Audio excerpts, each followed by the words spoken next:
a gente está falando sobre a reunião ministerial, o Amado estava comentando agora, eu quero ver sua avaliação dessa primeira reunião ministerial também.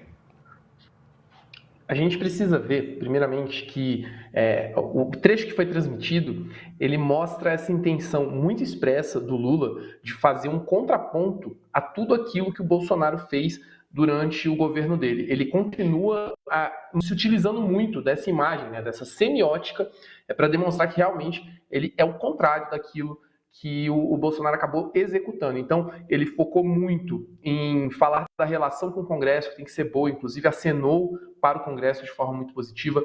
Ele fala da responsabilização dos agentes públicos, fala que todo mundo que fizer alguma coisa errada vai precisar responder, não vai haver nenhum tipo de brecha para que essas pessoas não sejam investigadas e daí para frente. Então, a ideia ali também foi transmitir não só para o seu corpo de ministros, para o seu gabinete, mas para a sociedade, para outros agentes políticos e econômicos, a sensação de que há um esforço de ação coordenada do governo e que, principalmente, vai haver governo e este governo vai operar com a institucionalidade.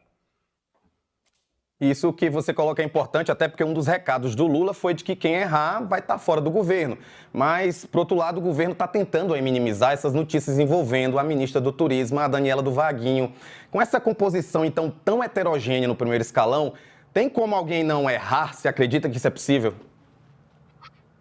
É muito difícil, até porque o próprio conceito de erro, ele costuma ser muito fluido, né? Como a gente costuma ver na política, sobretudo nos últimos ciclos que nós passamos. É um conceito muito fluido, acaba tendo uma espécie de consequencialismo. A gente olha para quem errou, a gente olha para a situação e aí a gente vê se foi um erro ou não. Então, o problema disso é que afeta logo uma das deputadas que faz parte de um arranjo muito sensível e que desde o início já até demonstra um certo potencial de problemas para a habilidade do presidente Lula, que é a União Brasil.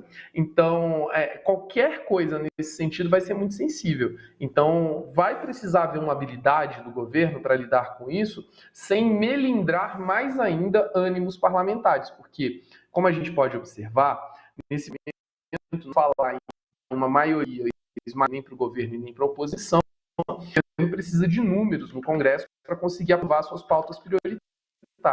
Então, antes a parte dessa coalizão pode ser problema para a sua governabilidade.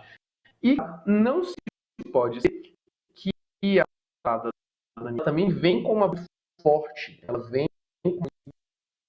Então também preciso ir com bastante habilidade e tentar... Você está me ouvindo? A gente teve um probleminha de transmissão, mas você está me ouvindo bem agora? Beleza, então. Então, assim, terceira pergunta, mais uma, né? Outro ponto delicado dessa composição tão ampla de governo é conseguir manter um discurso único, né? A gente já viu divergências nessa primeira semana de trabalho. Você acha que Lula errou nessa estratégia ou não? É muito difícil falar em erro agora, porque isso exigiria um diagnóstico. A gente não tem uma amostra para dizer que alguma coisa está acontecendo de um jeito X ou Y. Eu tenho muito cuidado, eu tenho o cuidado é realmente a melhor palavra, muita parcimônia antes de fazer um diagnóstico, porque é difícil dizer que o governo de fato começou. Neste momento, a gente não tem o Congresso Nacional operando, e o Congresso Nacional é um agente que, sobretudo nos últimos anos, ganhou muito poder, muita força e surge como um poder proeminente. Então, eu dizer que o Lula errou ou acertou antes de ver como que o Congresso vai agir e reagir no seu entorno, poderia ser muito arriscado. A gente conversou com o Naue Bernardo, cientista político. Naue, muito obrigado. Você sempre por aqui no Boletim. Te agradeço por mais essa entrevista. Obrigado a você. Até a próxima. Um abraço e um abraço a toda a audiência.